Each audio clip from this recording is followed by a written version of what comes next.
Hi everyone, welcome back to the Krishnomics channel. Today topic classical full employment model chapter 3 foundation of classical theory. Classical economics के दो main assumption होते हैं। Say's law, supply creates its own demand, मतलब अगर कोई चीज़ produce होती है तो उसको खरीदने के लिए डिमांड ऑटोमेटिकली क्रिएट हो जाती है। एग्जांपल, मान लो एक फार्मर 10 क्विंटल वीट उगाता है, जो वो मार्केट में बेचेगा तो उससे पैसा मिलेगा। उस पैसे से वो कपड़े, टूल और अदर गुड्स खरीदेगा, इससे और प्रोडक्ट की डिमांड क्रिएट होगी, तो production supply automatically demand generate करता है। वेज प्राइस फ्लेक्सिबिलिटी, वेजेस और प्राइस फ्लेक्सिबल होते हैं। अगर इकोनॉमी में इम्बैलेंस हो गया, जैसे अनएम्प्लॉयमेंट आ गई, तो क्या होगा, वेज कम हो जाती है, जिससे फर्म ज़्यादा लोग हायर कर लेती है और इकोनॉमी वापस फुल एम्प्लॉयमेंट पर आ जाती है। Says low and full employment, graph में दिखाया गया है कि एक्सिस जो वाई एक्सिस है इस पर रियल वेज रेट है और एक्स एक्सिस पर लेबर एम्प्लॉयमेंट है। की point in graph full employment level NF, A point above equilibrium, जब वेज रेट ज़्यादा है W1/P, तो लेबर ज़्यादा मिल रहा है लेकिन फर्म में कम लेबर हायर कर रही है, इससे अनएम्प्लॉयमेंट होती है। सी पॉइंट बिलो इक्विलिब्रियम, जब वेज रेट कम है W2/P, तो फर्म ज़्यादा लेबर हायर करना चाहती है लेकिन इतना लेबर अवेलेबल नहीं, एक्सेस डिमांड ऑफ लेबर होती है। कंक्लूजन, तो क्लासिकल व्यू, अगर कहीं इम्बैलेंस हो तो वेज और प्राइस ऑटोमेटिकली एडजस्ट होते हैं। इस एडजस्टमेंट की वजह से इकोनॉमी वापस फुल एम्प्लॉयमेंट पर आ जाती है, गवर्नमेंट को इंटरवन करने की ज़रूरत नहीं है।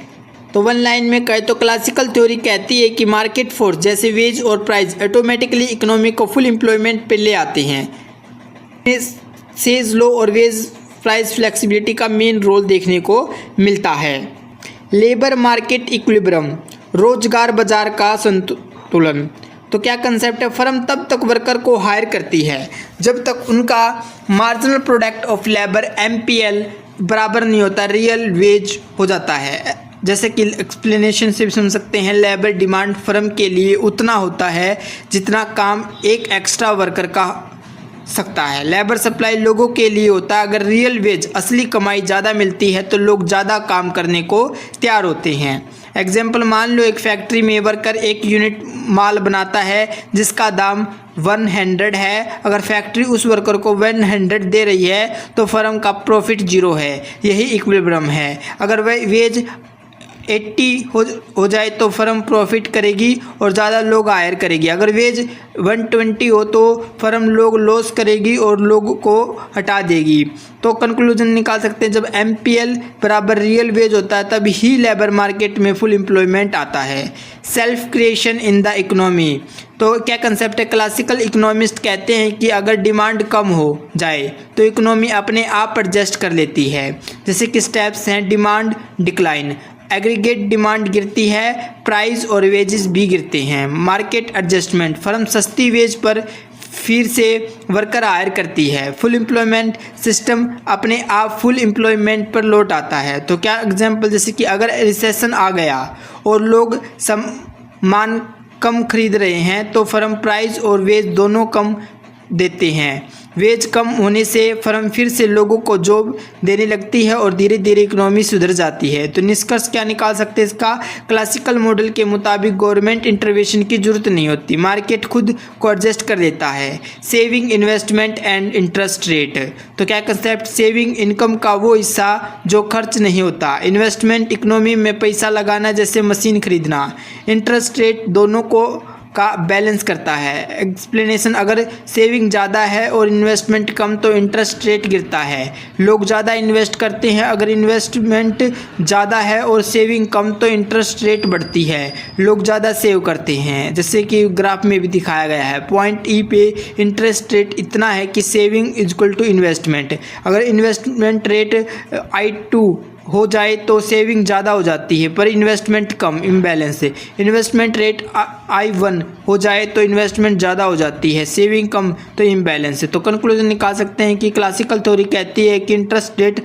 ऑटोमेटिक एडजस्ट होते हैं ताकि सेविंग इक्वल टू इन्वेस्टमेंट हो जाए और एग्रीगेट डिमांड फुल एम्प्लॉयमेंट बनाए रखे।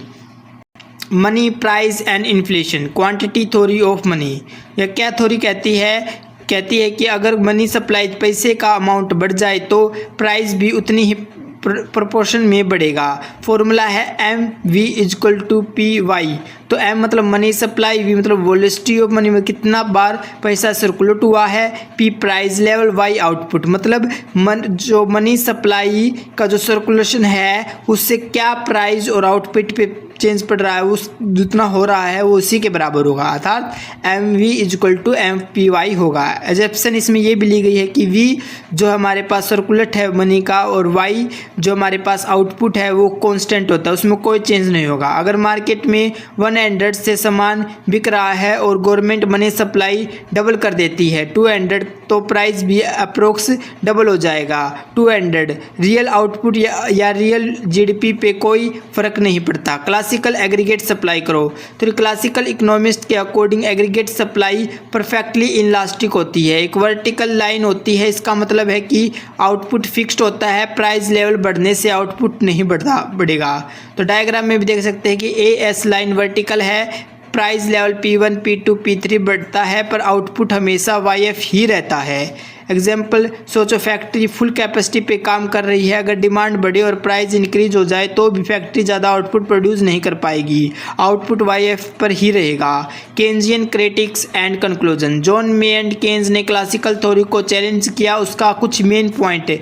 Challenge Say's law supply creates demand. Keynes ने कहा सेविंग हमेशा इन्वेस्टमेंट के इक्वल नहीं होती, अगर लोग ज़्यादा सेव करें और कम खर्च करें तो डिमांड गिर जाती है, इससे रिसेशन आ सकता है। एग्जाम्पल, अगर सब लोग पैसा सेव करने लगेंगे और कोई खर्च ना करेगा तो बिजनेसेस के पास माल बेचना बंद हो जाएगा और प्रोडक्शन और जॉब दोनों ही गिर जाएंगे। Veg cut fleshy.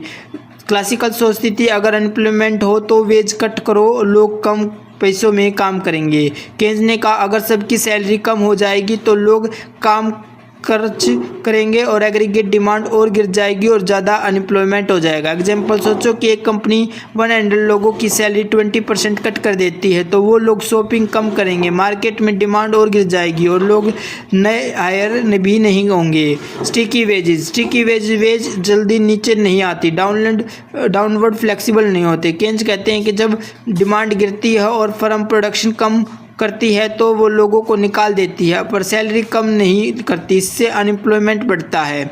एग्जाम्पल, अगर रिसेशन आए तो एक कंपनी 10 लोगों को निकाल दे पर बचे हुए 10 लोगों की सैलरी कम नहीं करेगी, इससे टोटल एम्प्लॉयमेंट घट जाता है। If you want PDF then you join the Telegram group, and if you want to buy book then also available Amazon link in the description. Thanks for watching, subscribe and like.